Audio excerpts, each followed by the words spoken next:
సజీవస్వరం సజీవస్వరం ప్రతి మనిషిని ఆత్మీయ బాటలో నడిపించే స్వరం ప్రభు యేసు స్వరం ఆ క్రీస్తు స్వరం సజీవ స్వరం.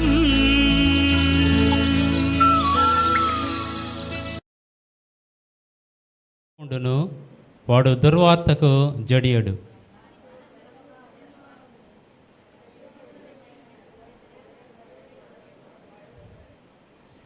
వాడు దాతృత్వము కలిగి బీదలకిచ్చును, వాని నీతి నిత్యము నిలుచును, వాని కొమ్ము ఘనత నుండి హెచ్చింపబడును. భక్తిహీనులు దాన్ని చూచి చింతపడుదురు, వారు పండ్ల కొరకుచు క్షీణించిపోవుదురు. భక్తిహీనుల ఆశ భంగమైపోవును. దేవుడు తన పరిశుద్ధ కీర్తన దీవించునుగాక. కూర్చుందామండి. ప్రభునందు ప్రియమైన వాళ్ళారా, మహోన్నతుడు మహాగణుడైన మన గొప్ప దేవుడు తన మహాకృపలో చేసిన మేళ్లను బట్టి, చేసిన అద్భుత ఆశ్చర్యకార్యాలను బట్టి దేవుని ముందు సంఘం ముందు సాక్ష్యం ఇవ్వాల్సిందిగా సాక్ష్యానికి సమయం ఇస్తున్నాను.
ఆ ప్రభుకి మహిమ చెల్లిద్దాం.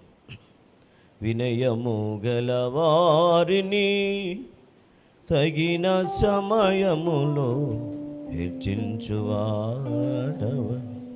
ఆయన నామాన్ని మహింపరుస్తూ ఆయన ఘన కార్యాల గురించి స్తుతిస్తూ ఆయన కవిగల్లోకి వెళదాం.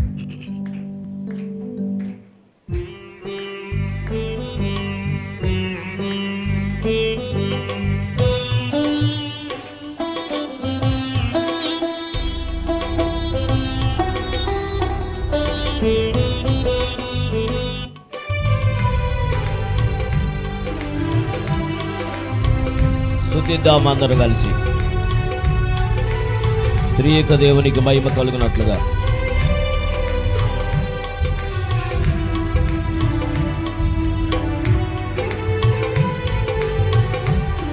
చప్పట్లు కొడదాం. మహాగణుడవు మహోన్నతుడవు పరిశుద్ధ స్థలములోనే నివసించువాడవు. మహాగణుడవు మహోన్నతుడవు పరిశుద్ధ స్థలములోనే నివసించువాడవు. కృపా సత్య సంపూర్ణమై మా మధ్యలో నివసించుట న్యాయమా. నన్ను పరిశుద్ధ పరచుటి నీవెమ్మా. కృపా సత్య సంపూర్ణమై మా మధ్యలో నివసించుట న్యాయమా. నన్ను పరిశుద్ధ పరచుటి నీ ధర్మమా. మహాగణుడవు మహోన్నతుడవు స్థలములోనే నివసించువాడవు.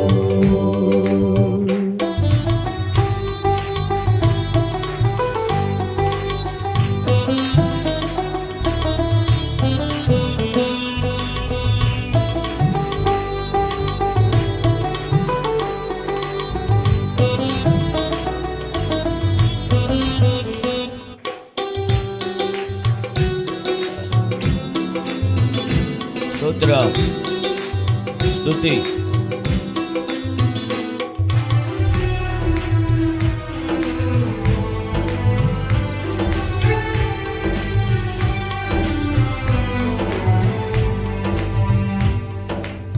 వినయము గలవారిని తగిన సమయములో హెచ్చించువాడవని.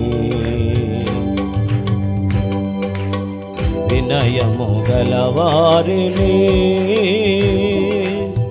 తగిన సమయములో హెచ్చించువాడవని. నీవు వాడు పాత్రనై నేను నుటకై నిలిచియుడును పవిత్రతతో. నీవు వాడు పాత్రనై నేను నుటకై నిలిచియుడును పవిత్రతతో. హల్లెలూయా, యేసయ్యా నీకే స్తోత్రమయ్యా. హల్లెలూయా, యేసయ్యా నీకే స్తోత్రమయ్యా. మహాగణుడవు, మహోన్నతుడవు, పరిశుద్ధ స్థలములోనే నివసించువాడవు.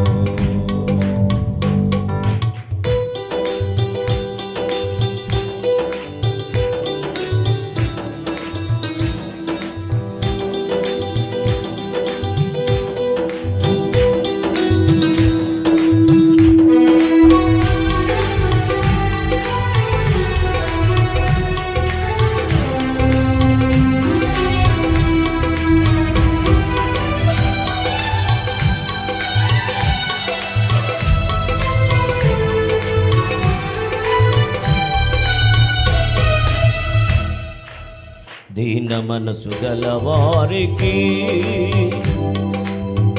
సమృద్ధిగా కృపను దయచేయువాడవని. దీన మనసు గలవారికి సమృద్ధిగా కృపను దయచేయువాడవని. నీ సముఖములో సజీవ సాక్షినై కాపాడుకోదును మెలకువతో. నీ సముఖములో సజీవ సాక్షినై కాపాడుకోదును మెలకువతో. హల్లెలూయా, యేసయ్యా నీకే స్తోత్రమయ్యా. హల్లెలూయా, యేసయ్యా నీకే స్తోత్రమయ్యా. మహాగణుడవు, మహోన్నతుడవు, పరిశుద్ధ స్థలములోనే నివసించువాడవు.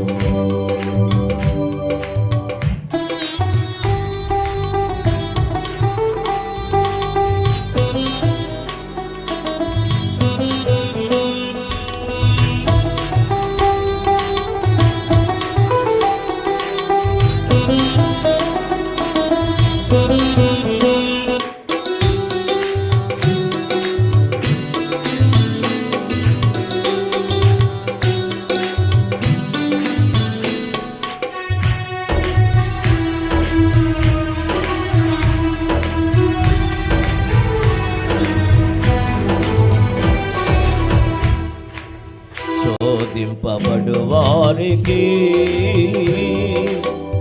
మార్గము చూపించి తప్పించువాడవని. శోధింపబడు వారికి మార్గము చూపించి తప్పించువాడవని.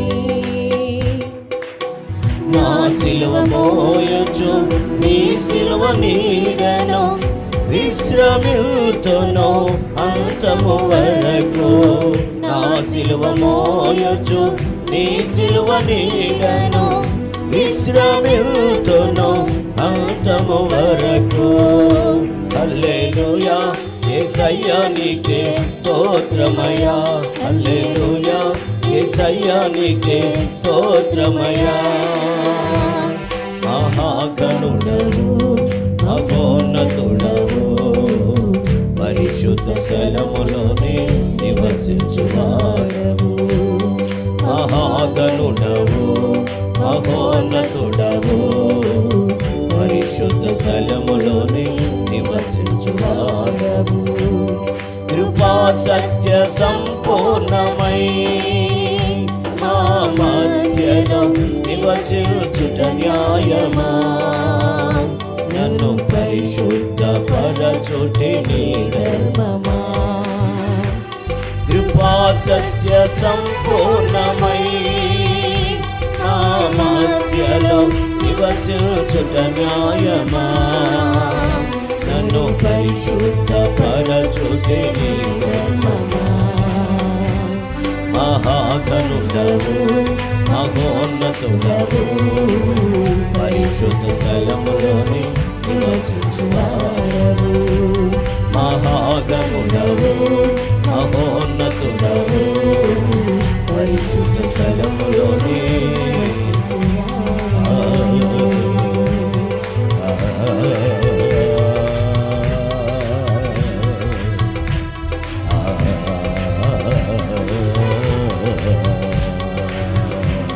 మహాగణుడవు మహోన్నతుడవు పరిశుద్ధ స్థలములోని నివసించువాడు. కృపా సత్య సంపూర్ణమై నా మధ్యలో నివసించుట న్యాయమా. నన్ను పరిశుద్ధ పరచుటే నీ ధర్మమా. కృపా సత్య సంపూర్ణమై నా మధ్యలో నివసించుట న్యాయమా. నన్ను పరిశుద్ధ పరచుటే నీ ధర్మమా. మహాగణుడవు స్తోత్రం ఆరాధన నివసించువాడవు. మహాగణుడవు మహోన్నతుడవు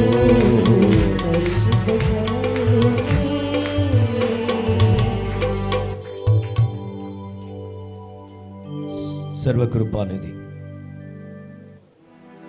పరిశుద్ధుడు పరిశుద్ధుడు పరిశుద్ధుడని వివేల దూతల చేత కొనియాడబడుతున్న తండ్రి, శ్రేష్ఠ దినం ఏర్పాటును బట్టి కొందనాలు. దిగివచ్చి బలపరచండి, ఆదరించండి. దిగివచ్చి బలపరిచిన దేవా, ఆదరించిన దేవా, నడిపించబోతున్న దేవాని కొందనాలు.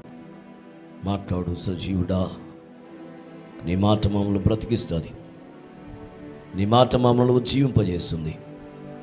నీ మాట మా ప్రతి అణువణువు ఆశీర్వాదకరంగా మారుస్తుంది, ప్రతి కార్యమును సఫలీకృతం చేస్తుంది. నీ మాట లేళ్లను ఎనజేయగలుగుతుంది. నీ మాటే జీవధారలుగా నిర్జీవమైన బ్రతుకులను బ్రతికింపజేస్తుంది గనక దిగివచ్చి బలపరిచి ఆదరించి ఆశీర్వదించు. యేసు నామములో అడుగుచున్నా నా పరమ తండ్రి, ఆమేన్ ఆమేన్. క్రీస్తు నామములో అందరికీ వందనాలు. ఈ సమయం కూడా దేవుడు మనకిచ్చిన సమయం. ఈ సమయంలో గత 3 వారాలుగా ధ్యానిస్తున్న మన ధ్యానాంశం పరిశుద్ధ బైబిల్ గ్రంథములో నుంచి ఆదికాండం 5వ అధ్యాయము 22వ వచనాన్ని చదువుకున్నాం. ఈ మాట ఇలా వ్రాయబడింది: హనోకు మెతూషెలను కనిన తరువాత 300 ఏండ్లు దేవునితో నడుచుచు కుమారులను కుమార్తెలను కానేను. 23 కూడా. హనోకు దినములనియు 365 ఏండ్లు. హనోకు దేవునితో నడిచిన తరువాత దేవుడు అతనిని తీసుకుని పోయిన గనక అతడు లేకపోయాను. దేవుని పరిశుద్ధ నామాన్ని ఘనపరుస్తూ ఈ శ్రేష్టకర సమయంలో పరిశుద్ధాత్మ దేవుడు మనతో మాట్లాడే మాట కొరకై మనము ఎదురు చూద్దాం. మనము ఆయన మాటలు మనల్ని బ్రతికింపజేస్తాయని, ఆయన మాటలు మాత్రమే మనల్ని ఉజ్జీవింపజేస్తాయి నమ్మిన వారమై ఆయన కౌగిలిలోకి వెళదాం. చూడండి, ఈ మాటలు మనం వింటూ శ్రేష్టకరమైన సందర్భాన్ని మనము గమనిస్తూ వస్తున్నాం. సో అసలు దేవునితో నడుచుట అనేటువంటిది ఏమిటి? దేవుని గురించి బైబిల్ చెబుతున్న సత్యము, దేవుడు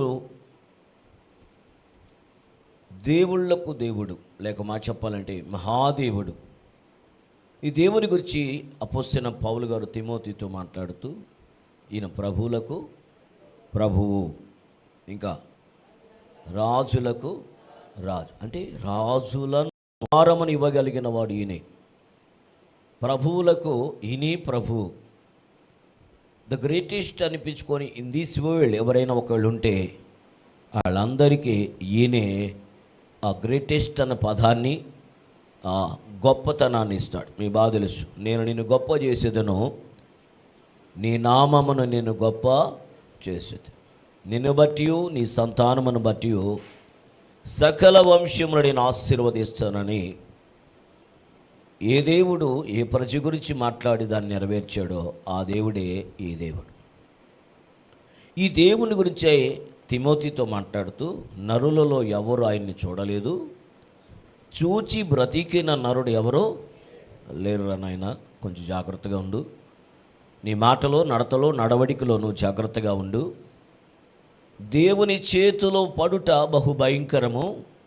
దేవునితో నడుచుట అంటే ఏమిటో తెలుసుకో. అది హానోకు నడిచి నడిచి నడిచి నడిచి దేవునితో నడిచాడు గనక దేవుడు అతనిని కొనిపోయినాడు, కనుక అతడు లేకపోయాను. హానోకుతో నడిచిన దేవుని బిళ్ళరా, దేవునితో నడిచిన హానోకుని కొనిపోతే దేవుని కొరకు నడిచిన ఏలియాని దేవుడు అగ్ని రథములతో తీసుకొని పోయినాడు. సో ఏంటి అలా నడచటం అనే దాని గురించి ధ్యానిస్తూ 4 సందర్భాలు మీ కళ్ళ ముందు పెట్టు. మొదటిది ప్రత్యేకత, స్వార్థ, త్యాగం. లోకముతో ప్రత్యేకంగా జీవించకపోతే, నీ జీవితంలో స్వార్థాన్ని చంపుకోకపోతే దేవునితో నడవలేవు. అలా హానోకు నడిచాడు. రెండవది పవిత్ర జీవితం లేకపోతే, నీతిమయ జీవితము మనం జీవించకపోతే మనము దేవునితో నడవడానికి ఏమాత్రము కొరగాని వారము. దేవునితో నడుచుట అనే దగ్గర నీతియుక్తమైన జీవితం కలిగి ఉండాలి, పవిత్రత కలిగి. ఎన్నటెన్నటికీ ఆయన మందిరమునకు పరిశుద్ధతయే అనుకూలము. 3 సందర్భము కృప, సాధు స్వభావం కలిగి ఉండాలి. ఈ క్రుయాలిటీ, పిచాచులాగా చిన్నపిల్లలు కూడా అసలు చూస్తారా అంటారన్నమాట. అంటే వాళ్ళల్లో జీన్స్, అంటే from the beginning of earth, సృష్టి ఆరంభంలో లేక తన జన్మలో నుంచి ఏమొస్తుంది? ఈ క్రుయాలిటీ, ఈ పగ, ఈ కోపము, ఈ ఉద్రేకం వచ్చేస్తుంది బై బర్త్ కదా. అవి పోవాలి అంటే ఈ పుడమని విడిస్తే తప్ప పోదు అంటాడు. కానీ యేసు రక్తములో కడగబడితే పోతుంది. ప్రైజ్ ద లార్డ్, హల్లెలూయా. కాబట్టి సాధు స్వభావం ఎంతైనా అవసరం. ఎందుకంటే నేను సాత్వికుడను దీన మనస్సు కలిగిన వాడిని గనక మీ మీద నా కాడిని ఎత్తుకొని నా యొద్ద నేర్చుకొని. నా యొద్ద అన్న దగ్గర ఏ సాధువుగా లోకములోకి దేవుడు దీనత్వము కలిగి దిగి వచ్చాడో ఆయన గురించినటువంటి ఆ ప్రత్యేకత. 4వది దీనత్వము కలిగి ఉండాలి, మృదుత్వము మనం కలిగిన జీవితము జీవించాలి. ఇలా జీవించిన వారే దేవునితో నడిచి. ఎందుకంటే దేవుడు కనబడడు, దేవుడు అదృశ్యుడు, సమీపింపరాని తేజస్సులో ఆయన మాత్రం వసిస్తూ అమరత్వము కలిగిన వాడు. ఓ మాట చెప్పాలంటే, భర్తలో ముందెళ్తుంటే భార్య వెనక వెళుతుంది, తల్లి ముందెళ్తుంటే తల్లి యొక్క సంతానమైన కుమారుడు కుమార్తె వెనకాల వెళుతాడు. ఎందుకంటే తల్లి కనబడుతున్నది. కానీ సృష్టికర్తైన దేవుడు, సార్వభౌముడైన దేవుడు, మహాదేవుడైన ఈ మహాపరిశుద్ధుడైన దేవుడు సమీపింపడానికి మనకు వీలు పడదు. మరి ఎలా ఇలా జీవిస్తే ఆయనతో నడిచినట్టు. ఎలా? దీనత్వము కలిగి మృదు స్వభావము కలిగిన జీవితం. పిల్లలు, లాస్ట్ వన్ నేను మీతో ఆసక్తి కలిగి జీవిస్తే. చూసారండి, ఆయనకు అంటాడు, వారి ఆసక్తి దేవుని యందు ఉన్నది, కానీ వారి ఆసక్తి జ్ఞానానుసారమైనది కాదు అని పౌలు గారు సాక్ష్యం చెప్తాడు. ఎవరి గురించి? తన ప్రజలైన ఇశ్రాయేలుల గురించి. నా ప్రజలు రక్షించబడవలనని నా జిజ్ఞాస. వారు ఆసక్తి కలిగి ఉన్నారు దేవునిలో, కానీ ఆ ఆసక్తి జ్ఞానానుసారమైనది కాదు. జ్ఞానానుసారమైనది కాకపోతే వాళ్ళ అజ్ఞానము ఖచ్చితంగా పాతాళములోకి వారిని నడిపిస్తాయి. సో మన జీవితంగా మనం ఏ రీతిగా ఉండాలని దేవుడు ఇష్టపడుతున్నాడు. దేవునితో నడవాలని ఆయన ఇష్టము. దేవునితో నడిచేటువంటి వారి జీవితము ఎలా ఉంటుందో, ఎలా ఉండుట దేవుని సంకల్పము మనం ధ్యానిస్తూ వస్తున్నాం. ఈరోజు అనేక మంది బాప్టిస్టులు తీసుకోగానే మేము దేవుని బిడ్డలమి, మేము పరిశుద్ధులమి, మేము పరిశుద్ధులమి అని జెండాలు ఎగరేస్తారు. మంచిదే. ఆ ఎగరేసుకునే స్థానంలో ఈ ప్రత్యేక లక్షణం ఉండటం ఎంతైనా అవసరం. అలా లేకపోతే ఖచ్చితంగా మనము దేవునితో యుగయుగములు ఉండాలి. యుగాయుగములు ఉండలేకపోతే ప్రయోజనం ఏంటండి? ఉదయం నుంచి కష్టపడి సంధివేళ కష్టానికి జీతం రాకపోతే, నెలంతా కష్టపడి నెలాఖరులో లేక ఫస్ట్ వీక్లో మన శాలరీ మనకు పడకపోతే ఎంతగా ఆ ఆఫీసరు మనకంటే కాదు, స్టేట్లో నెంబర్ 1 అయినా, భారతదేశంలో పెద్ద నాయకుడైనా ఖచ్చితంగా మనం ఏం చేస్తామండి? తిట్టుకుంటాం. ఇంత కష్టపడి పని చేసాము, ఇంత కష్టపడి డ్యూటీ చేశాను, మరి జీతం ఇన్ టైంలో ఇవ్వకపోతే నేను నా భర్త, లేక నేను నా భార్య, నేను నా పిల్లలు ఎలా బ్రతకాలండి? ఆ కొంచెమన్నా బుద్ధి ఉందా, కొద్దిమన్నా జ్ఞానం ఉందా అనుకొని ఈసారి ఎలక్షన్లో వాడు అంతు తేల్చేస్తాను ఒక్కడు అనుకుంటారు. ఈ ఒక్కడు అనుకున్న వాడు డిపార్ట్మెంట్ అంతా అనుకుంటారు. ఇలాంటి డిపార్ట్మెంట్ చాలా అనుకుంటారు. ఎందుకంటే ఇన్ టైంలో వాడి కష్టానికి జీతం రాకపోతే. కానీ బైబిల్ చాలా చక్కగా ఉందండి. ఉదయము కూలికి వచ్చిన వాడు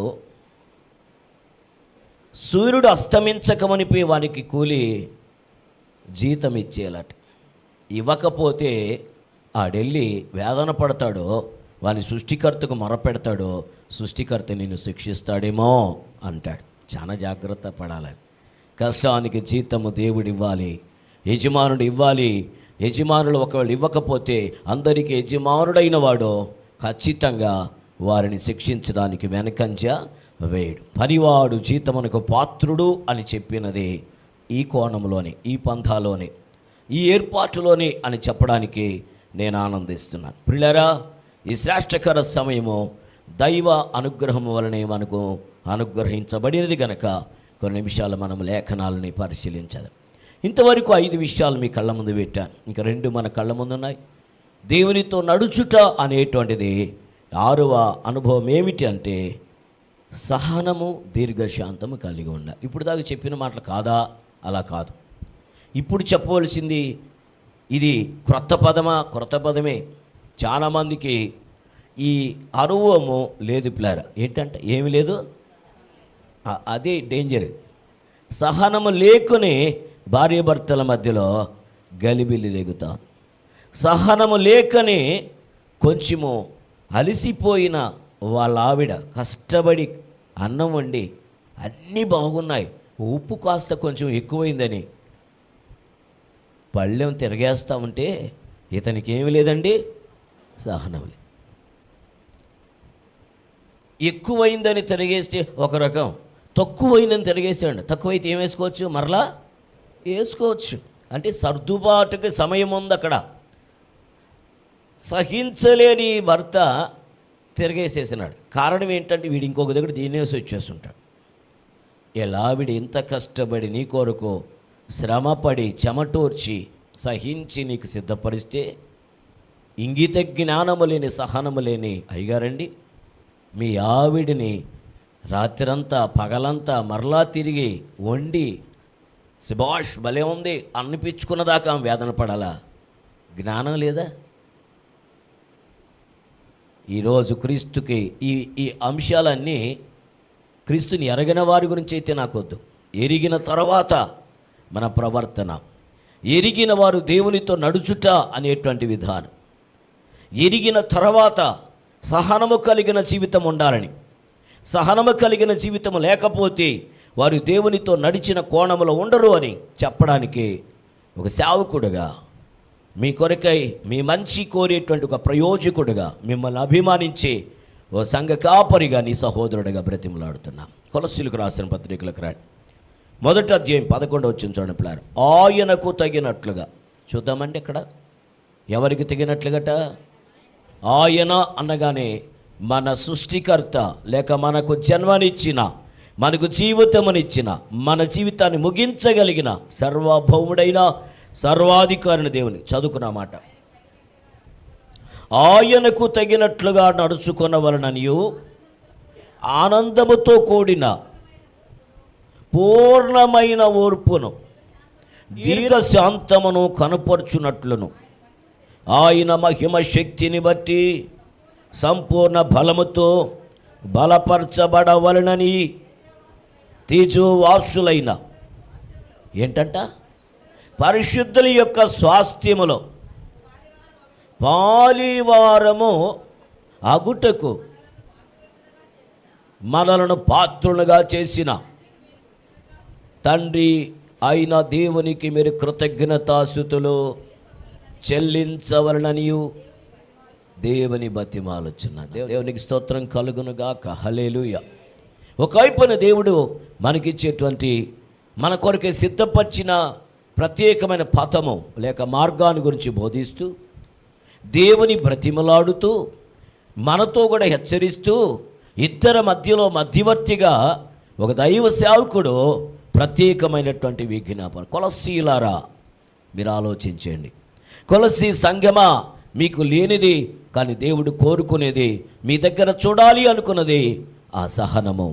సహనము లేని విశ్వాసి, సహనము లేని సంఘము, సహనము లేని నాయకత్వము, సహనము లేని ప్రసంగము, సహనము లేని ప్రార్థనా జీవితము, సహనము లేని ఉపవాసము వల్ల, ఎందుకంటే దండగే, ఎందుకు ఆ ప్రసంగం బొట్ల వేసేయటమే. సహనము లేని ఒక భర్త, సహనము లేని ఒక భార్య, సహనములో అనుభవించలేని తల్లిదండ్రులు తన పిల్లల విషయంలో ఎంత వేదన పడుతున్నారు ఈరోజు. ఒకవేళ వయసు వచ్చిన వాళ్ళు, ఒకవేళ వాళ్ళ వయసు రీత్యా కొంచెం తొందరపాటు ఉంటుంది అనుకుంటే, అసలు వయసులో ఉన్న యవ్వన బిడ్డలు కూడా ఉడుకు రక్తం అండి అన్నాడు ఒక ఆయన. ఆపో, ఉడుకు రక్తం కదా, అందరిలో ఆ ఉడుకు రక్తం ఉండేది. ఉడికే చల్లారిపోతే వాళ్ళు చచ్చి ఊరుకుంటారు. ముసలోళ్ళైనా రక్తం తక్కువ ఉండొచ్చేమో కానీ తగినంత ఉడుకు లేకపోతే, ఆ వేడిమి లేకపోతే ఖచ్చితంగా వాళ్ళు చచ్చిన వారుగా ఉంటారు. లోక జీవులన్నింటిలో ఒకే ఒక్క జీవిలో ఉడుకు లేని రక్తం ఉంటుంది. మీకు బాగా తెలుసు ఏ జీవది? సైన్స్ చదువుకున్నారు కదా. ఏ జీవది? ఉభయచరం ఉంటుంది. కప్ప. ఉభయచరం అంటే అదొకటి అనుకుంటున్నాను. సరే, ఎంక్వైరీ చేసుకొని రండి. నేను మనవి చేసిన మాట, ఒకే ఒక్క జీవిలో మాత్రమే ఏ రక్తం ఉంటుంది? చల్లటి రక్తం ఉంటుంది. రక్తము ఉడకాలి, రక్తం వేడిగానే ఉండాలి. వేడిగా ఉంటే వీడి బ్రతికి ఉన్నట్టు. వీడు చల్లబడిపోయినాడండి అంటే ఏమని? పైననే పాట పాడొచ్చని కదా. కాబట్టి మన జీవితంలో తెలుసుకోవాల్సిన సత్యం ఏంటంటే, నువ్వు ఎంత ఉడుకైనా ఉండో, ఉడుకు రక్తములోనే పాఠాలు నేర్చుకోవాలి. ఏంటది? సహనము. సహనము సహనము లేకపోతే ఖచ్చితంగా దేవునితో నడిచినటువంటి పరిధిలోకి మనం రామని చెప్పడానికి నేను ఆనందిస్తున్నాను. సహనము లేకనే దేవుని చేత నా చీరు చేయబడిన వ్యక్తి క్షవరము చేయించుకోవాల్సిన పరిస్థితి వచ్చింది. మీ బాధ తెలుసు ఆయన ఎవరో? సంసోను జీవితం. సహనము లేకనే తన భార్యను వదిలేయాల్సిన పరిస్థితులు వచ్చాయి సంసోను. సహనము లేక గనుక నీ భార్యను వదిలేసి ఒంటరైపోయి వేశ్యలతో తిరగవలసిన పరిస్థితులు వచ్చేసాయి. దైవ గ్రంథము సాక్ష్యం చెబుతున్నది, సహనము లేక తన భార్యను విడనాడిన వ్యక్తి ఆమెని సోచేతులుగా వ్యభిచారానికి అప్పగిస్తున్నాడు. ఆ బాధ్యత, ఆ భారము, ఆ సంబంధించినటువంటి రిజల్టు లేక దాని యొక్క పర్యవస్థానము నీదే. సహనము లేకనే భార్య భర్తను విడిచిపెట్టేస్తున్నది. నీ భర్తను ఒక వ్యభిచారానికి అప్పగిస్తున్న కోణములో దైవ గ్రంథం సాక్ష్యం చెబుతున్నది. నీ జీవితంలో తన భార్యతో కాకుండా తన భర్తతో కాకుండా ఇతరులతో వెళ్ళే ప్రతి ఒక్కరి జీవితము దీనికంతటికి ఈ ఉద్రేకము సహనము సహించలేని జీవితం వలనే పాపము, తద్వారా శాపము, నిత్య నరకము శరణ్యముగా మారిపోతుంది. వద్దన్నా కొందరు ముందు వెళ్తారంట, కొందరు వెనకాల వెళ్తారంట. ఎక్కడికి? నరకములోకి, ఆరని అగ్నిలోనికి. ముందెలుతున్న వారు లాక్కెళ్తారట, వెనక్కి వెళుతున్న వారు నిట్టుకొని మెడబట్టుకొని. నాకొద్దు అగ్ని అంటే అప్పుడు అనొచ్చు కదా. అదే ఎప్పుడు?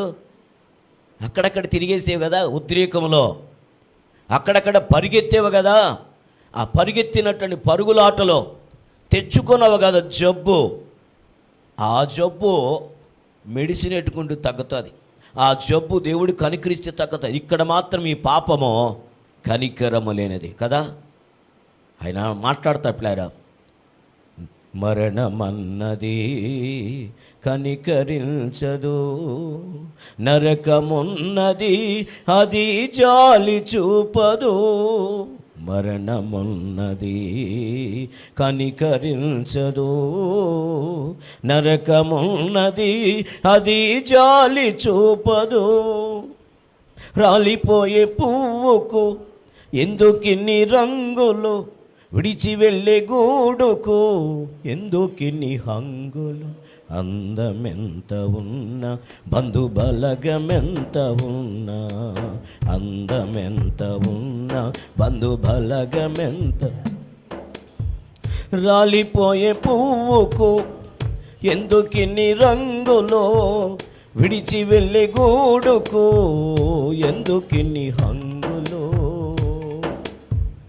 అందమైన జీవితం రంగుల గాలిపటం, అందరి కన్నుల ముందు అందంగా ఆడును.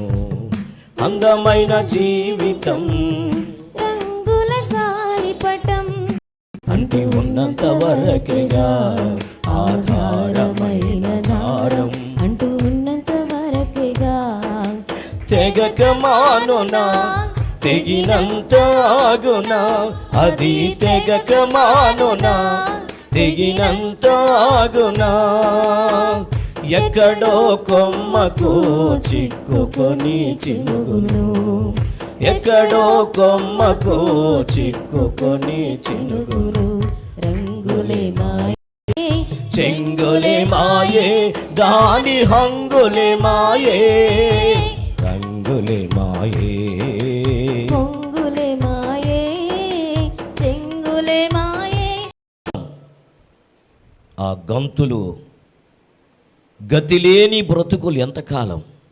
ఒక సమయం వస్తుంది, ఆ సమయంలో సతికిల పడవలసిన పరిస్థితులు వస్తాయి.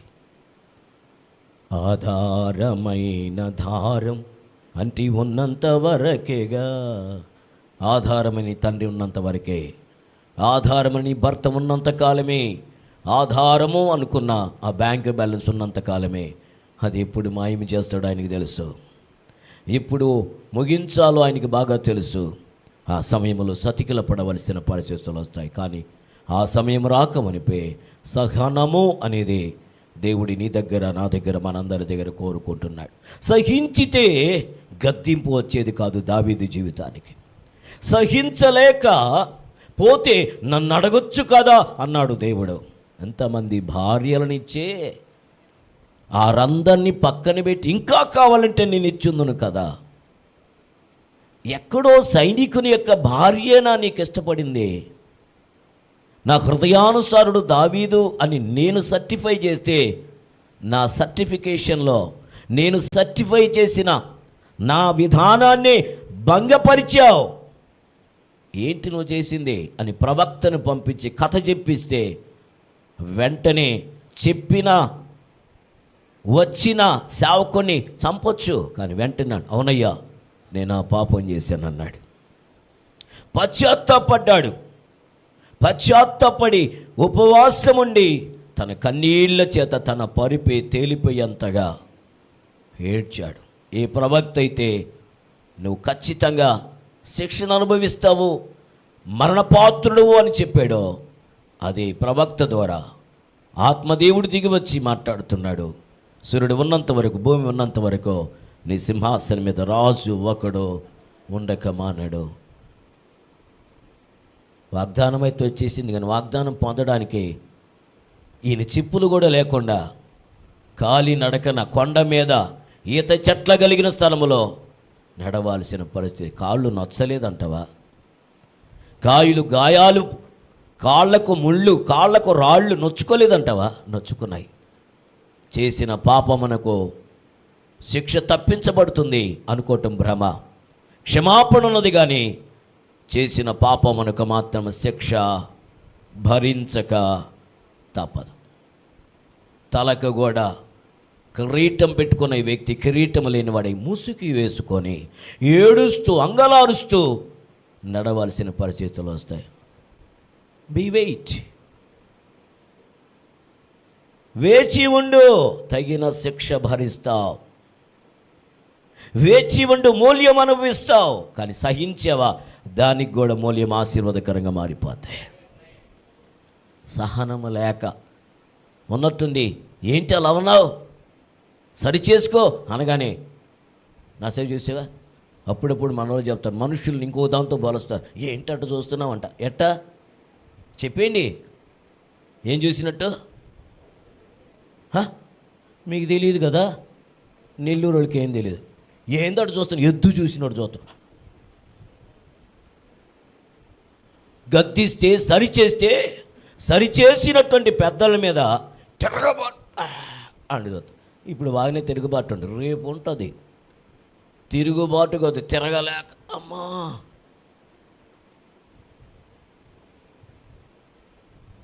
అనే సమయం వస్తుంది. అమ్మ అన్న అమ్మ అక్కడికి రాదు, నాయన అన్న నాయన అక్కడికి రాదు. ఆ తర్వాత అంటారా ఏంటంట, సమయం అనుకూలతగా ఉన్నప్పుడే, ఆపద కలిగినప్పుడు ఏసీ దగ్గరకు వస్తారంట. అప్పుడు నీ ప్రార్థన దేవుడు ఆలకించాడు. యెషయా ప్రవక్త ద్వారా అంటాడు, అప్పుడు చేతులిచ్చి మొరపెట్టుదురు, అయినా నేను వారి ప్రార్థన ఆలకించను. మొదటి అధ్యాయంలో ఉంది పిల్లారా.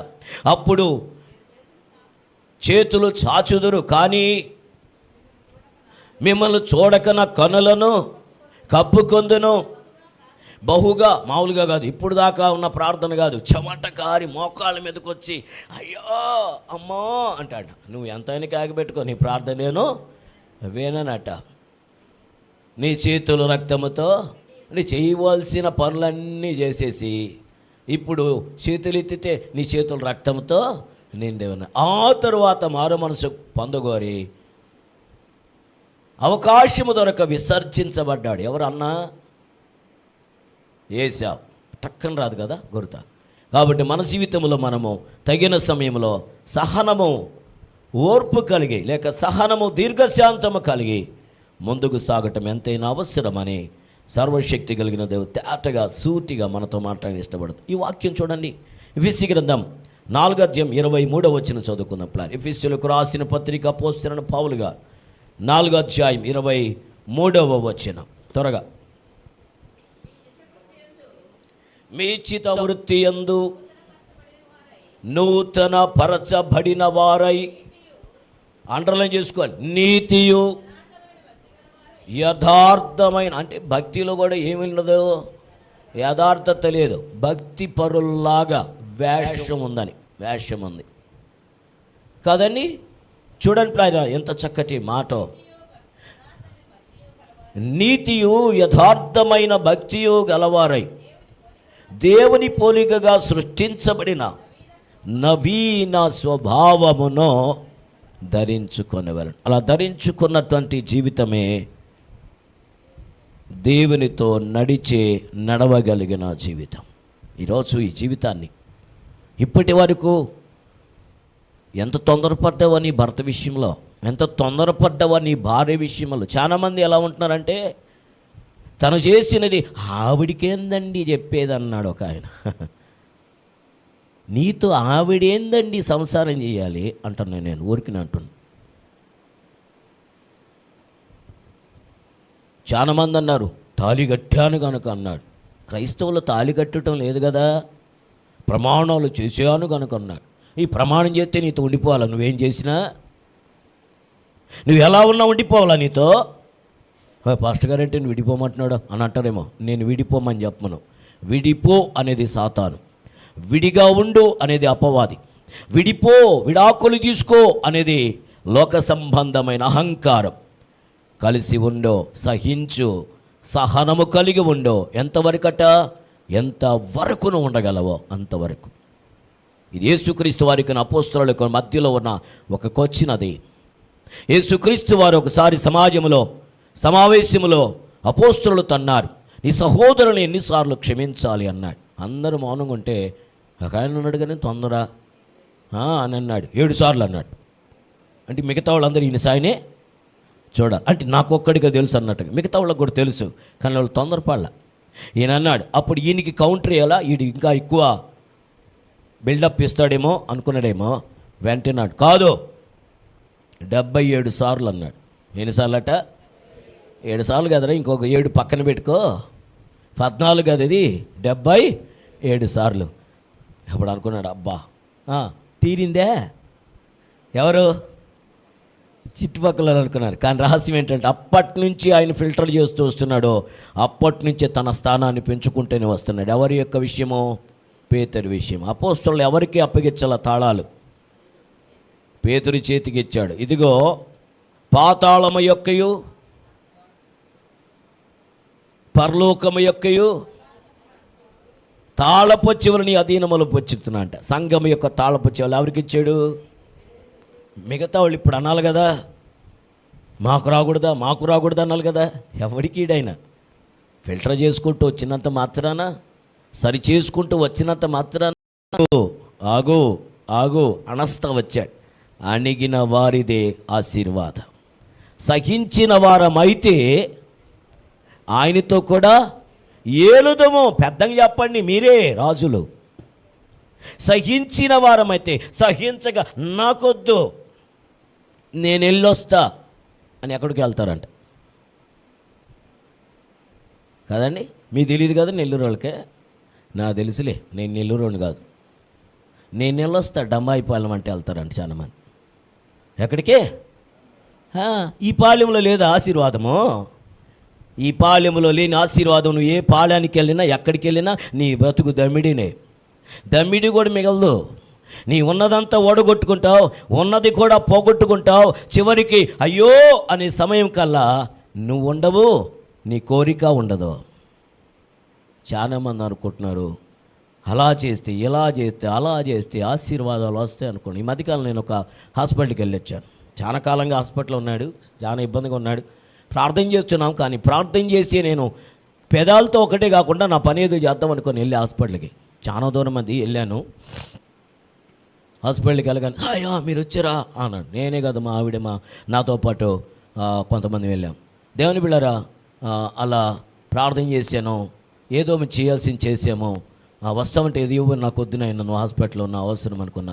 ప్రార్థన చేస్తూ వచ్చేసో చెయ్యిలా పట్టుకున్నా, చెయ్యికి ఎంత కడియం ఉంది లోపల.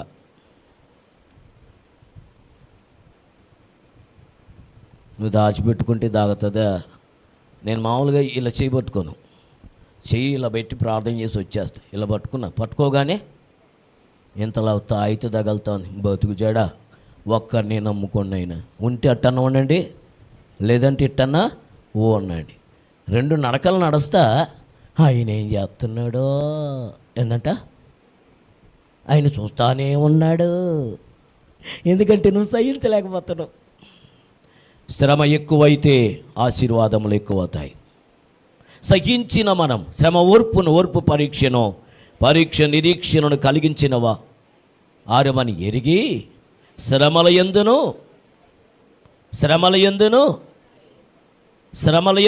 పెద్దగా చెప్పండి.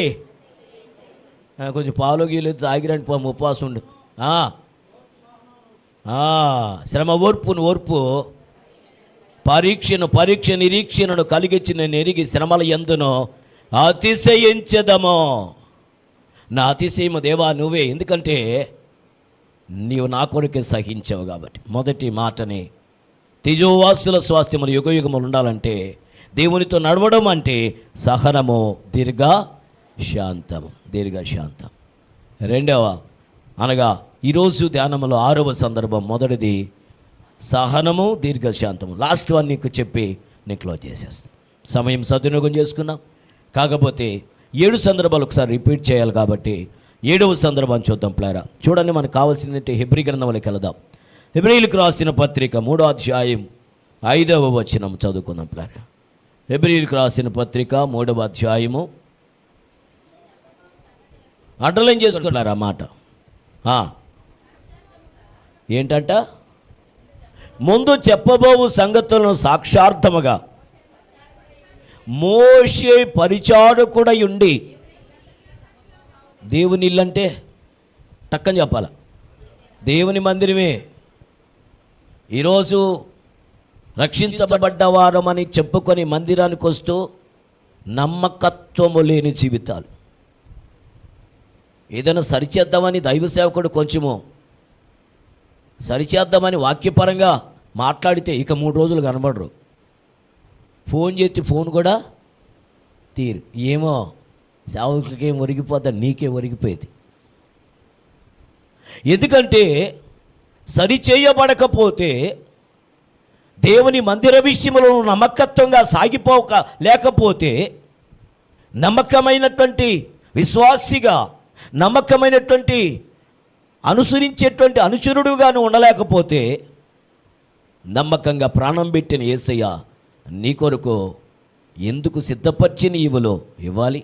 దేవుడు తన పిల్లల కొరకు తన కుమారుడిని యేసుక్రీస్తు ద్వారా సిద్ధపరిచిన ఈవులు కంటికి కనబడలేదు, చెవికి వినబడలేదు, మనిషి హృదయానికి గోచరము కావు, లోకములు అవి ఎవ్వరి వల్ల కాదో అది నీ కొరకు పరలోకము విషయమై దేవుడు సిద్ధపరిస్తే, నమ్మకమని సృష్టికర్తకు తన ఆత్మను అప్పగించుకొని, తండ్రి ఐ సబ్మిట్ యు అని తను తాను సమర్పించుకొని, నా ఆత్మ నీకు అప్పగిస్తున్నానని సిలువలో యేసుక్రీస్తు వారు నమ్మకంగా ప్రాణం పెట్టేస్తే, తండ్రి చిత్తమును నెరవేర్చుట కొరకై ఆ కార్యము నీ కొరకు సిద్ధపరిస్తే నమ్మకము లేని నీకెందుకు ఇవ్వాలి? కానీ మోషే తన ఇల్లంతటిలో నమ్మకమైనది. So what about your self and our self? నా సంగతి ఏంటి, నీ సంగతి ఏంటి?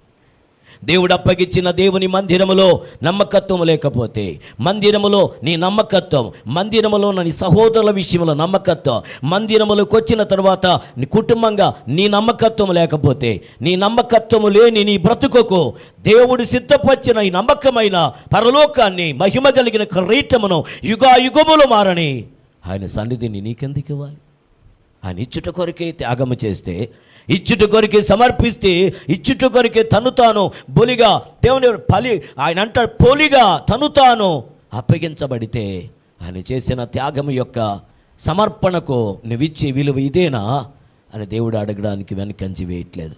మోషే ఎలాంటి వాడట?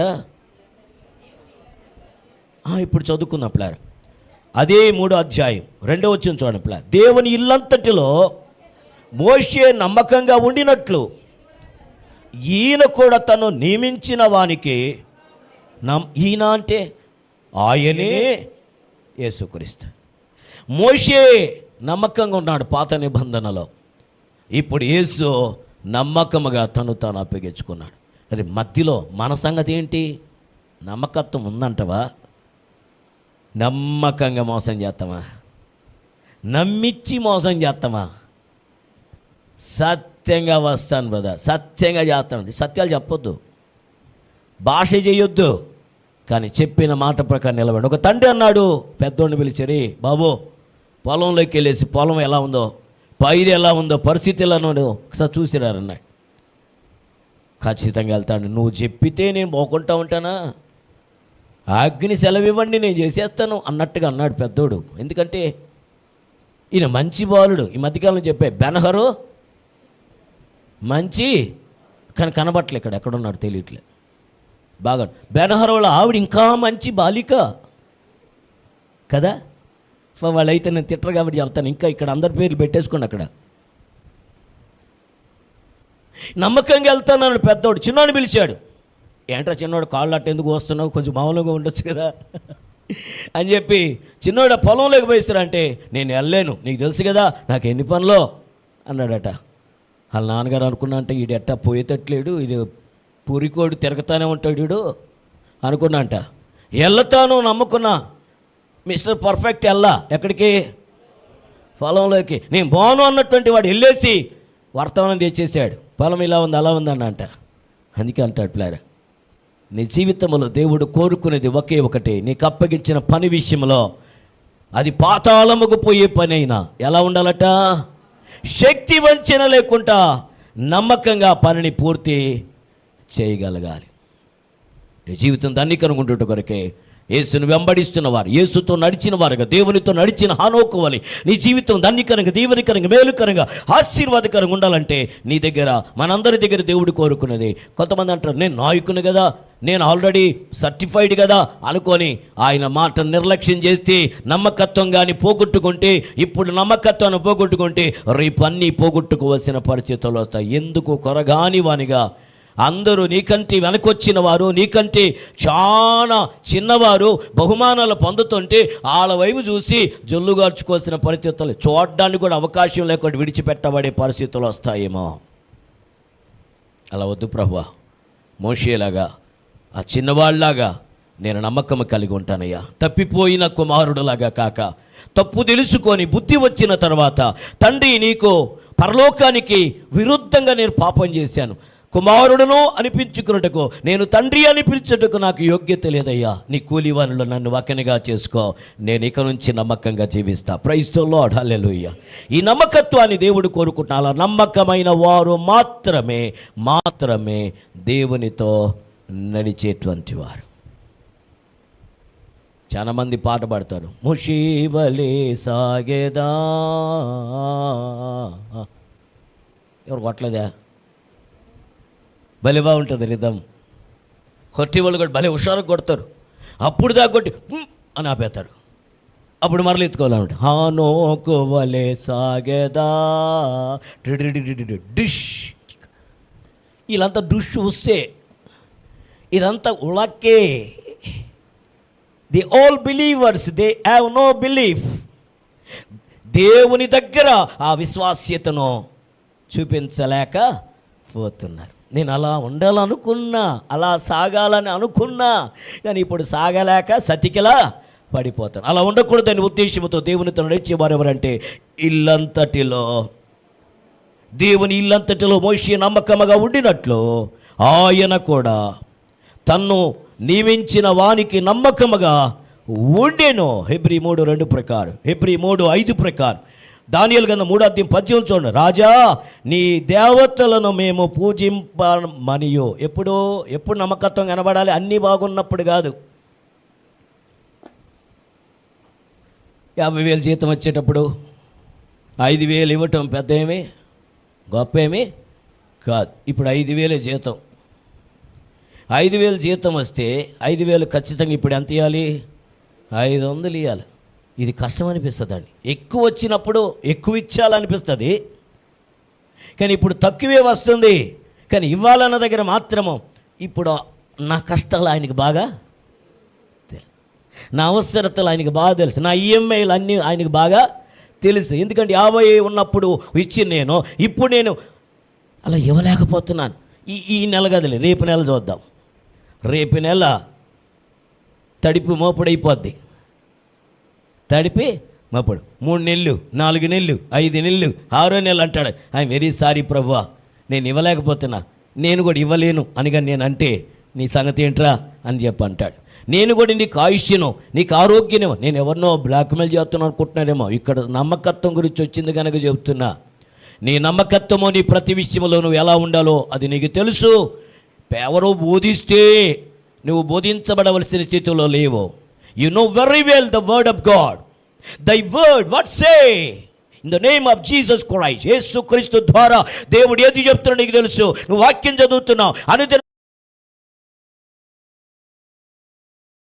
వాక్యము నీకు ధ్యానంగా, వాక్యము నీకు ఆధారంగా ఉంచుకున్నావు. కానీ ఈ వాక్యము కలిగిన నీ జీవితంలో నమ్మకత్వాన్ని కోల్పోతున్నావు. నమ్మకత్వం లేకపోతే నీ వాసించిన ఫలాలు నీ కళ్ళ ముందుకు రావు, వచ్చినట్టే కనబడతాయి. మేఘాలున్నాయి, వర్షించని మేఘము. బావులున్నాయి, నీళ్లు లేని బావులు. సముద్రం ఉన్నది. అది ఎలా ఉందట? ఎలా ఉందట? బాగా కలిపేసినటువంటి సముద్రం. ఏరు ఉన్నది, కానీ ఏటిలో నీళ్ళు ఎలా ఉన్నాయంట? మురికిగా మారిపోయినాయి. ఇతరులకు ప్రయోజనకరంగా లేని, నీకు నీవే ప్రయోజనకరంగా బ్రతకలేని జీవితం. ఇలాంటి జీవితం నీకు ఉండకూడదనే ఉద్దేశంతో సర్వశక్తి కలిగిన దేవుడు తేటగా సూటిగా మనతో మాట్లాడుతున్నాడు. చూడండి, ఇప్పుడు ఆపద వచ్చేసింది. రాజ్యము బబులోను ప్రాంతము. దేవుని కొరకు బ్రతకాలనుకున్నారు. ఆహార విషయంలో ప్రత్యేకంగా జీవించడానికి సిద్ధపడ్డారు. ఆహార విషయంలో మీరేదో మీకు నియమించిన నాయకుడైనటువంటి ఆ యొక్క దేవుని బిడ్డారా, ఆహార శాఖలో నీకు నియమించినటువంటి అధికారిని హేగే విషయంలో కొంచెం తప్పించుకున్నావు, కానీ కనికరం చూపించగానే ఇప్పుడు చూస్తాను నీ సంగతి. రాజు ఒక ప్రతిమ నిలబెడతాడు, సకల వాయిద్యములు వాయిస్తుండగా వాటికి సాగిలపడాలి. ప్రతిరోజు యెరూషలేము వైపు కిటికీ తెరచి ప్రార్థన చేస్తున్న ప్రార్థనా యోధులారా, మీరు ఈ నెల రోజులు లేక నియమించబడిన ఈ దినము వరకు మీరు రాజు నిలబెట్టిన ప్రతిమకు తప్ప మీరెవరికి సాగిలపడకూడదు, ఎవరికి ప్రార్థనలు చేయకూడదు. ఆయన అంటాడు, ఇట్టి శాసనము వ్రాయబడినట్లు తెలిసినా వారు దినమునకు ముమ్మారు తప్పకుండా యెరూషలేము వైపు కిటికీలు తెరిచి చేతులెత్తి ప్రార్థన చేస్తున్నారట. ఈ విషయము వార్త రాజు దగ్గరికి వెళ్ళిపోయింది. నిలబెట్టిన ప్రతిమకు వారికి సాగిలపడలేదు. వాళ్ళు పిలవండ్రా ఆ భక్తత్రయాన్ని కదండి. షడ్రక్ మేషక్ అబేద్నెగోలు పిలవమన్నాడు. పిలవమంటూ ఆయన ఒక మాట అన్నాడు. నా మాట అన్నాడు, మొన్నసారి ఏదో మీ తొందరపాటు వల్ల మీరు మోకరించలేదే, మీ కొరకు నేను మరలా అలాంటి దాన్ని సెట్ చేస్తా.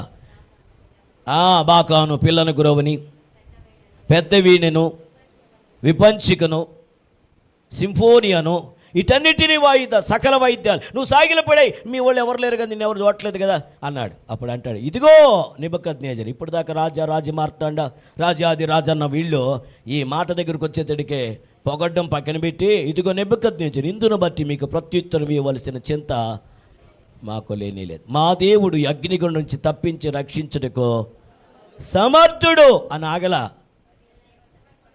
మరియు ఒకవేళ తప్పించకపోయినా నువ్వు నిలబెట్టినటువంటి దేవతకి ప్రతిమకు మాత్రమే సాగిలపడినే.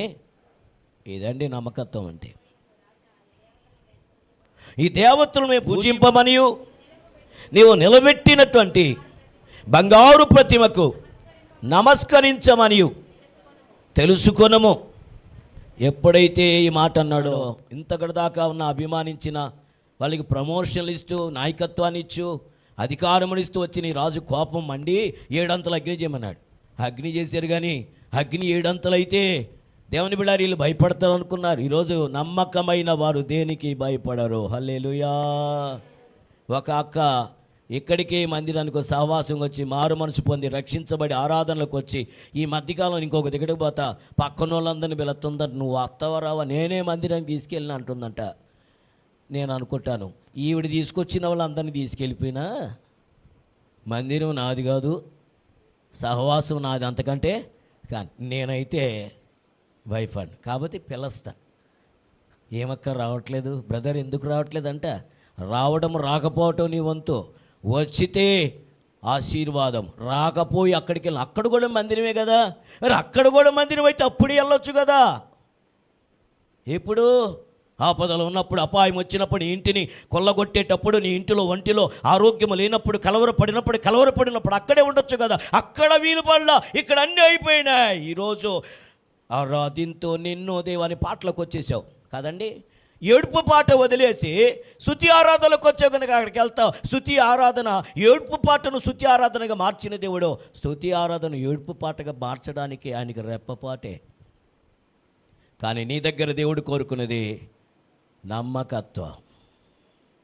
ఈరోజు నమ్మకమైన ప్రజగా కనబడుతూ నటిస్తూ నమ్మకత్వాన్ని ఒమ్మి చేస్తూ వెళితే దేవుడు ఊరుకున్నాడు. ఇక్కడ కూడా మందిరమేనండి, అది కూడా మందిరమే, ఇది కూడా మందిరమే. కానీ రహస్యం ఏంటంటే నీవు కూడా విశ్వాసివే, కానీ నీలో నమ్మకత్వం ఉండాలి. మొదట నీ నమ్మకత్వాన్ని బట్టి దేవుడు నిన్ను ఆశీర్వదిస్తాడు. నమ్మకత్వాన్ని బట్టి నిన్ను హెచ్చించి చేయడానికి దేవుడు సిద్ధంగా ఉన్నాడు. నమ్మకత్వాన్ని బట్టి నిన్ను గొప్ప జనముగా మారుతూ, నమ్మకత్వాన్ని బట్టి కిరీటం, నమ్మకత్వాన్ని బట్టి సింహాసనం, నమ్మకత్వాన్ని బట్టి నీ స్టేటస్, నీ స్థితి. కుడివైపున ఒకరిని ఎడమవైపున ఒకరిని పెట్టయ్యా నువ్వు ఒక తల్లి అడిగితే అది నా చేతిలో లేదు అన్నాడు. మరి ఎవరి చేతిలో ఉంది? తండ్రి చిత్తములో ఉన్నది. తండ్రి చిత్తము నెరవేర్చబడాలంటే నీలో నమ్మకత్వం ఉండాలి. కానీ చివరికి లార్డ్ సప్పర్లో కూర్చొని కానీ మీరు కానీ చూస్తే ఆ ఫోటో కుడివైపున ఎడమవైపున వారిద్దరే ఉంటారు. తల్లి యొక్క ఆశ, తండ్రి ఉద్దేశం నెరవేర్చేశాడు. Praise the Lord. ఎవరోళ్ళు? జబతయి కుమారులు. ఎవరోళ్ళు? యాకోబు, యోహాను. నీ ఆశ అలా ఉండాలి. ఆశ కలిగినది నెరవేర్చుకోవాలంటే నీలో నమ్మకత్వం ఉండాలి. నమ్మకత్వం లేకనే నీ జీవితము శాపగ్రస్తంగా మారిపోయింది. నమ్మకత్వం కలిగిన వచనాలు, కొన్ని వచనాలను చదువుకో. నిర్గమాకాండం 14:31, దానియేలు ద్వితీయోపదేశకాండం 34:5 యోహాను సువార్త 1:2 ప్రకారం నమ్మకమైన వారి కంటే. యెహోషువ 8:31, కీర్తన 105:26, ప్రకటన గ్రంథం 15 దేవుని బిళ్ళారా అధ్యాయంలో ఈ నమ్మకత్వాన్ని గురించి లేఖనాలు చాలా వివరంగా మాట్లాడతాయి. ఈరోజు నేను రెండు సందర్భాలను కళ్ళ ముందు పెట్టాను. మొదటిది సహనము, దీర్ఘశాంతము. ఈ శాంతము లేకనే కాదండి అశాంతిని నీ ఇంటిలో తెచ్చిపెట్టుకుంటున్నావు. ఈ సహనము లేకనే అసమాధానాన్ని, కలవరాన్ని నీ కుటుంబంలో తెచ్చిపెట్టుకుంటున్నావు. శాస్త్రమంది విత్తుతున్నావు, కానీ తారు ద్రాక్షలు ఫలించే స్థితికి వస్తున్నావు. నేను నిక్కమైన దానిగా నాటితిని కదా, ఈ కారు ద్రాక్షలు కాయుటకో నేనేం చేశాను, ఇంకేం చేయాలి అని సృష్టికర్తన దేవుడే విలపిస్తున్న పరిస్థితికి, కన్నుల ఆనందముతో నింపబడవలసినటువంటి తండ్రైన దేవుని కన్నుల్లో నుంచి ఈరోజు కన్నీరు నీరుగా కాదు రక్తంగా కారే స్థితికి నీ లోబడని, నీ సహనము లేని, దీర్ఘశాంతము లేని, నమ్మకత్వము లేని నా బ్రతుకు వల్ల ఒకవేళ వస్తే దేవుడు మనల్ని ఎక్కడగడానికి ఇష్టపడుతున్నాడు. 7 విషయాలు చెప్పాను దేవునితో నడిచేటువంటి కొండ. నంబర్ 1 ఏంటంటే అది ప్రత్యేకత, స్వార్థ త్యాగం. 2వది పవిత్రత, నీతిమయ జీవితం. 3వది కృప, సాధు స్వభావం. కృప అంటే అర్థం ఏంటంటే వాళ్ళు నన్ను ప్రేమిస్తే కదా నేను ప్రేమించడం అనకూడదు. వాళ్ళు ద్వేషించినా నువ్వు ప్రేమించడమే నువ్వు నేర్చుకోవాలి. ప్రేమించడమే నేర్చుకోవాలి. కొంచెం ప్రేమిద్దాం, ఏమవుతుంది? ద్వేషం వస్తే పర్వాలేదులే. మన తండ్రి అయిన దేవుడు నిజంగా మనం ప్రేమిస్తే, ఆయన ప్రేమించే స్థితి అయితే ఖచ్చితంగా మనం రక్షణలోకి వచ్చిన వారం కాదు. ఆయన అంటాడు, మీరు నన్ను ప్రేమించి తిరి అని కాదు, నేనే నిన్ను ప్రేమించితని. మీరు నన్ను వెతికి తిరి కాదు, నేనే నిన్ను వెతుకుతూ వచ్చానంటాడు. వెతికి రక్షించడానికి సిద్ధపడిన ఆ సర్వోన్నతుడైన దేవుని యొక్క సన్నిధి నీతో నాతో ఉంచడానికి ఈరోజు సిద్ధంగా ఉండగా, ఉన్న స్థలంలో 4వ విషయము దీనత్వము, మృదు స్వభావం. 5వది శక్తి కలిగినటువంటి ఆయన సన్నిధిని మనం అనుభవించాలి. 6వది సహనము, దీర్ఘశాంతం. 7 నమ్మకత్వము, రాజీ లేని తీర్మానం. ఈ నమ్మకత్వంలో ఏముండాలండి? రాజీ లేని. దీన్ని మన తెలుగు భాషలో భలే బాగుంటుంది, లాలూచి పడ్డం కదండి. నేను 70కి ఒప్పుకుంటా, 70కి లేదు పర్వాలేదు, నేను 50 ఇవ్వగలను, సరేలే పర్వాలేదులే. రాజీ లేని జీవితం. జస్ట్ మొక్కితే ఏమవుతుంది? అది నా మొదట దేవుడిచ్చిన ఆజ్ఞ నేను మీరిన వాడినవత. ఆ మీరి నా దేవుని దృష్టిలో నేను దోషిగా ఉండటం కంటే మేరకొండ దాని కొరకు ప్రాణం పెట్టినా పర్వాలేదు, నా దేవుడు నన్ను సాక్షిగా నిలబెడతాడు అక్కడ పరలోక రాజ్యంలో. ఆయన ఇవ్వవలసిన బహుమానం ఇవ్వడానికి సిద్ధంగా ఉన్నాడు. ఒకసారి అందరం లేచి పడుకున్నాం. హనోకు దేవునితో నడిచాడు. నడుచుట అనగా చాలా ఈజీగా, పాట పాడినంత ఈజీగా కదండి, ప్యాడ్ వాయించినంత ఈజీగా, క్యాషియో వాయించినంత ఈజీగా, వాక్యం చెప్పినంత పెదాలు ఆ పదం ఈ పదానికి, ఈ పెదం ఆ పెదాన్ని తగిలితే ఒక మాట వచ్చేస్తుంది కదండి. దేవునితో నేను కూడా నడిచేస్తాను అనుకున్నంత ఈజీ కాదు. ఆయనతో నడుచుట అనేటువంటి వారు, నడిచిన వారు దీవించబడ్డారు. ఏ రీతిగా వర్ధిల్లారో, ఏ రీతిగా ఆదరణ కార్యములు చూడగలిగారో ఆత్మదేవుడు సూటిగా తేటగా మనతో మాట్లాడి ఉన్నాడు. సిద్ధపడిన మనవాని కవిగిలేకి వెళదాం. ఈ దినాల్లో ప్రభు సన్నిధిని అనుభవిస్తూ ఆయన కవిగిల్లో మనం వెళదాం. ప్రభువుకి మహిమ కలుగునట్లుగా సిద్ధపడదాం. జ్యోతిరాజన్న ఆదకస్తికేతుల పాడిన శ్రీకరుండ శ్రీయేసు నాదా శ్రీమంతుడవో సృజనాత్ముడా. నిజమే పిల్లారా, ఆ సర్వశక్తి కలిగిన దేవుని కవిగుల్లోకి వెళ్ళి ఆయన ఆరాధిస్తూ ఆయన కవిగుల్లో చూద్దాం పిల్లారా. ఆయన కొరకే సిద్ధపడదాం. దేవుని సన్నిధి మనల్ని తాకడానికి, మనం నడిపించడానికి సిద్ధంగా ఉన్నది. ఉన్న స్థలంలో ఉన్న పాటను అందరం ఒకసారి లేచి నిలబడుకున్నాం.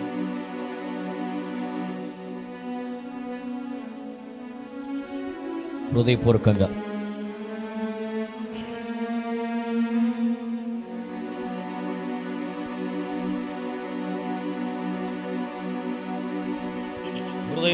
ఆయన కవిగల్లోకి వెళదాం.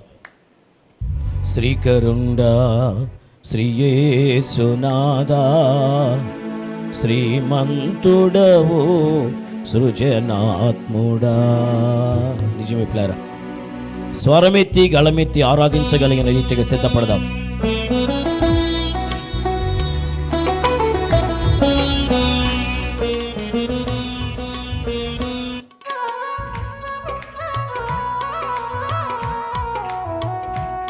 హృదయపూర్వకంగా మనస్సు వాచ్య కర్మణ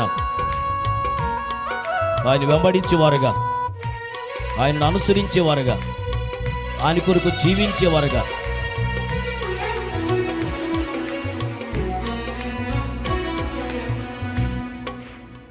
శ్రీకరుండ శ్రీయేసునాథ శ్రీమంతుడవు సృజనాత్ముడా.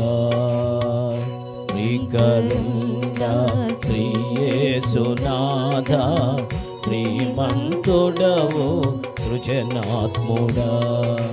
హోసన్న హల్లెలూయా, హోసన్న హల్లెలూయా, హోసన్న హల్లెలూయా, హోసన్న హల్లెలూయా. శ్రీకరుండ శ్రీయేసునాథ శ్రీమంతుడవు సృజనాత్ముడా. హృదయపూర్వకంగా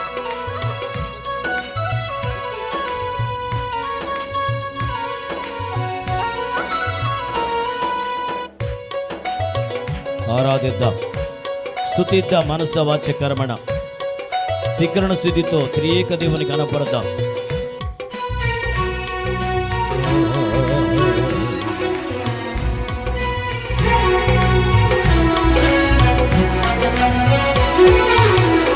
పాప భారము భరించినావు, పాపినైనా నా కొరకేగా.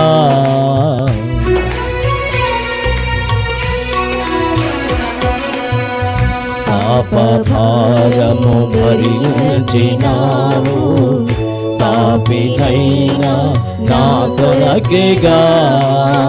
పవిత్రతతో పాద సన్నిధిలో పరవశింతును పరమ ప్రభు. పవిత్రతతోని పాద సన్నిధిలో పరవశింతును పరమ ప్రభు. హోసన్న హల్లెలూయా. స్వరమే చెప్తాం. హోసన్న హల్లెలూయా, హోసన్న హల్లెలూయా, హోసన్న హల్లెలూయా. శ్రీకరుండ శ్రీయేసునాథ శ్రీమంతుడవు సృజనాత్ముడా. శ్రీకరుండ శ్రీయేసునాథ శ్రీమంతుడవు సృజనాత్ముడా. స్తోత్రం.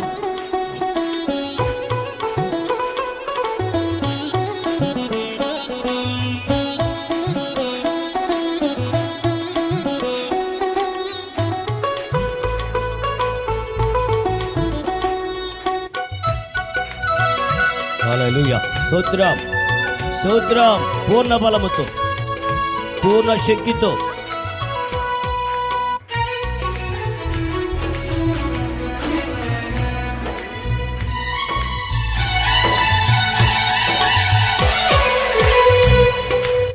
మరణపు మల్లును విరచి నీవు మృత్యుంజయునిగా మరి లేచినావు.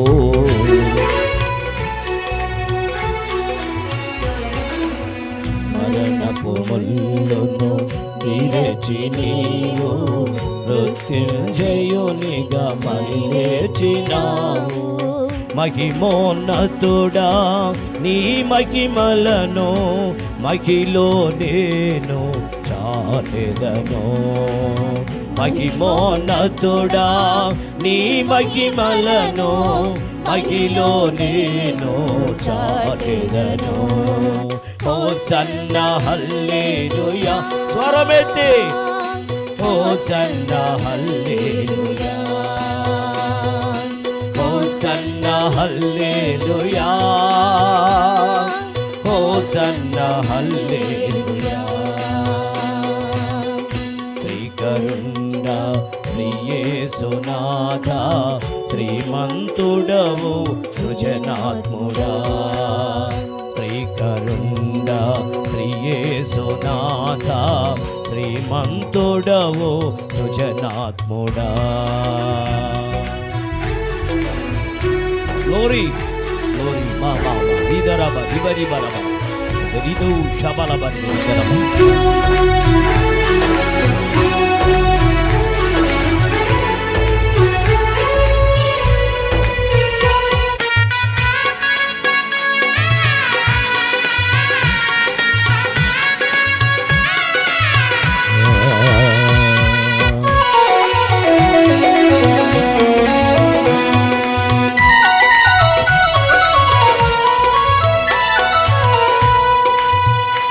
ఆశీర్వాదము నిచ్చడివాడా అందుకో మా స్తుతి మాలిక.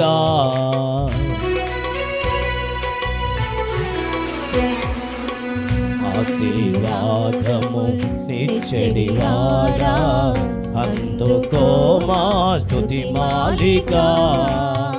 ఆప్తుడవైనను ఆదరించి అభిషేకముతో నింపితివి.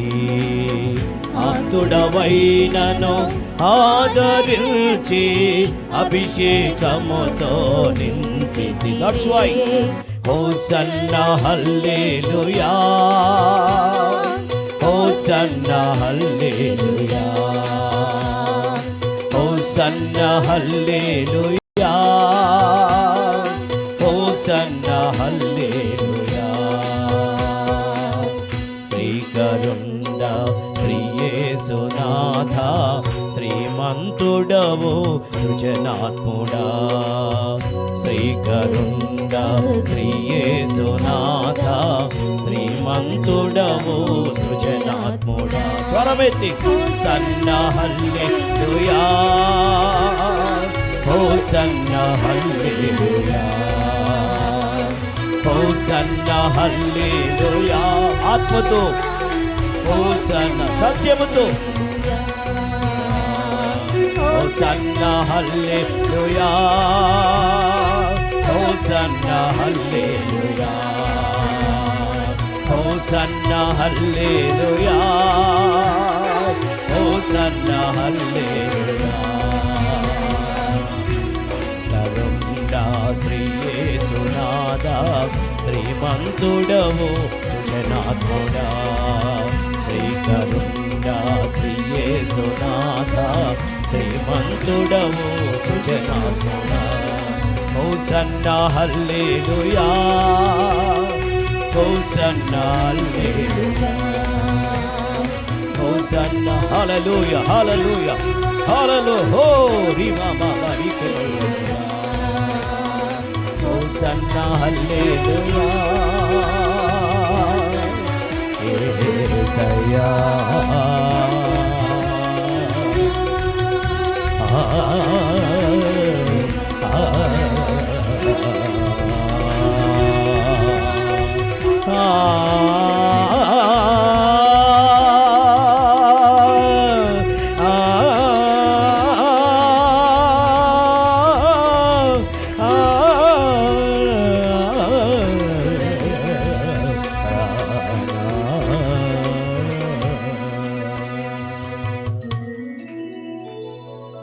ఆశీర్వాదము ఇచ్చెడివాడా, అందుకోనా స్తుతి మాలిక.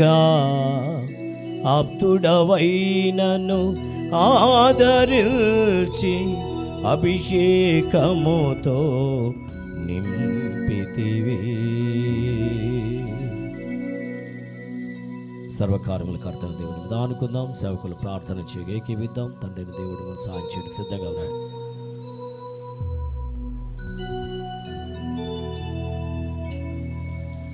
సర్వోన్నతుడా, సర్వశక్తి కలిగిన మా గొప్ప దేవ, మా పరమ తండ్రి, నీకే వందనాలు, స్తుతులు, స్తోత్రాలు చెల్లిస్తున్నాం నాయన. ఎంతవరకు తండ్రి ఈ దాసు ద్వారా మాతో మాట్లాడిన దేవా, నీకు వందనాలు చెల్లిస్తున్నాం. హానోకు దేవునితో నడిచెను, అతడు కొనిపోబడెను అనే సెలవిచ్చిన రీతిగా తండ్రి ఆ హానోకు నడత నాయన ఎలా ఉందో మాతో వివరించిన దేవా, నీకు వందనాలు, స్తుతులు, స్తోత్రాలు చెల్లిస్తున్నాం నాయన. ఓర్పు, సహనము, దీర్ఘశాంతము, ఇల్లంతటిలో నమ్మకమైన వానిగా తండ్రి, అట్టి నమ్మకము కలిగిన వారుగా జీవించినప్పుడు మాత్రమే ఆ పరలోక మహారాజ్యం భాగ్యం నాయన దొరుకుతుందని మాతో సెలవిచ్చిన దేవా, నీకే వందనాలు, స్తుతులు, స్తోత్రాలు చెల్లిస్తున్నాం. నీవు మాత్రమే మహోన్నతమైన మా గొప్ప దేవుడుగా, సర్వశక్తి కలిగిన మా గొప్ప దేవుడు అని నిన్ను ఎరిగి నాయ తండ్రి నీ కొరకు ఈ లోకంలో జీవించే ఆ జీవితం నాయ తండ్రి సహనం కలిగి జీవించలాగున నీకు మహాకృపను కుమ్మరించమని అడుగుతున్నాం. ఓ గొప్ప దేవా, అయ్యి ఎలాంటి స్థితినైనా కూడా అయ్య తండ్రి బబులోను సామ్రాజ్యంలో భయంకరమైన కష్టంలో ఉన్న ఆ జీవితంలో ఉన్న తండ్రి షడ్రకు, మెషకు, అబేద్నెగోలు మాట్లాడినటువంటి అట్టి మాట ద్వారా ఓ దేవా తండ్రి దీర్ఘశాంతము కలిగి జీవించాలని మాతో హెచ్చరించిన దేవా, నీకు వందనాలు, స్తోత్రాలు చెల్లిస్తున్నాం. సర్వశక్తి కలిగిన మా గొప్ప దేవా, నీవు మాత్రమే ఏమైనా చేయగల మా గొప్ప దేవుడు నాయన. ఓ గొప్ప తండ్రి, ప్రతి కన్నీటిని ఈ సమయంలో తుడిచిన దేవా, నీకు వందనాలు, స్తోత్రాలు చెల్లిస్తున్నాం. ఇక్కడ సమకూర్చబడిన ప్రతి ఒక్కరిని మీరే జ్ఞాపకం చేసుకోండి, దీవించండి, ఆశీర్వదించండి, నీ మహిమను కుమ్మరించమని అడుగుతున్నాం. ఇంకా నువ్వు లైవ్లో పాల్గొంటున్న ప్రతి ఒక్కరిని దేవా మీరే జ్ఞాపకం చేసుకొని దీవించమని అడుగుతున్నాం. ప్రతి శ్రమ నుంచి విడుదల, ప్రతి కన్నీటి నుంచి విడుదల, ఓ గొప్ప దేవా అయ్య తండ్రి అసమాధానం నుంచి సమాధానం దొరికే కృపను మీరు దయచేసి ఓ గొప్ప తండ్రి ఈ నామానికి మహిమ, ఘనత, ప్రభావాలు కలిగించుకోమని యేసు నామములో వేడుకుని ప్రార్థిస్తున్నాను తండ్రి, ఆమేన్. పరిశుద్ధాత్మ దేవుని కన్యను నిత్య సన్నిధి, సమాధానం, ఆదరణ, ఆశీర్వాదం కూడిన మనకు లోక సకల పరిశుద్ధులకు, ప్రముఖంగా హానోకు దేవునితో నడిచెను. అతడు దేవునితో నడిచినాడు గనక దేవుడు అతన్ని కొనిపోయిన గనక, లేకపోయినా అతడు కొనిపోబడక మనపో దేవునికి ఇష్టడుగా ఉండేనని సెలవిచ్చిన ఆ ఇష్టమైన నడత, నడవడిక, సహవాసానికి, సంఘానికి మాకు నిత్యము తోడై ఆ రీతిగా సమకూర్చి కాపాడును గాక. ఆమేన్, ఆమేన్. క్రీస్తు నామములో అందరికీ హృదయపూర్వక ధన్యవాదాలు. Thank you. Praise the lord.